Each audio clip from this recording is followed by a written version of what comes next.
Gəlin mənimlə bərabər İsveçdə bir gün daha keçirdək. Bugün dərsim saat 12-də başlayır. Amma mən təbii ki, yuxudan gec uyandığım üçün heç nə eləməyə vaxtım qalmadı və tez-tez hazırlaşmağa başladım.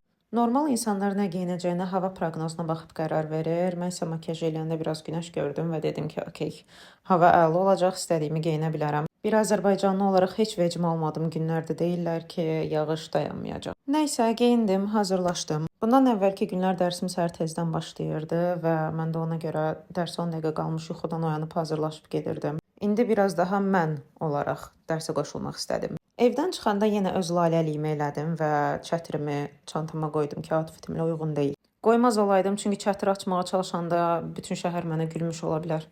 Və dərsə gəldim. İsveçdə təhsil almağı o qədər çox sevdim ki, düşünürəm ki, bu təhsilimdən sonra mən yenə davam eləyəcəm. Düzdür, bundan əvvəl də Polşada olan təhsilim var idi, amma İsveçdə hər şey daha fərqlidir. Müəllimələrimizlə dost kimiyik. Dərsdə istədiyimiz hər şey haqqında sual verib danışa bilirik. Müəllimələrimizin istisnasız hər biri həyatımızı yaxşılaşdırmaq üçün əllərindən gələni eləyir. Məsələ sadəcə dil öyrətmək, təhsil vermək deyil. Sözün əsl mənasında əllərindən nə gəlirsə, həyatımızı gözəlləşdirməyə çalışırlar.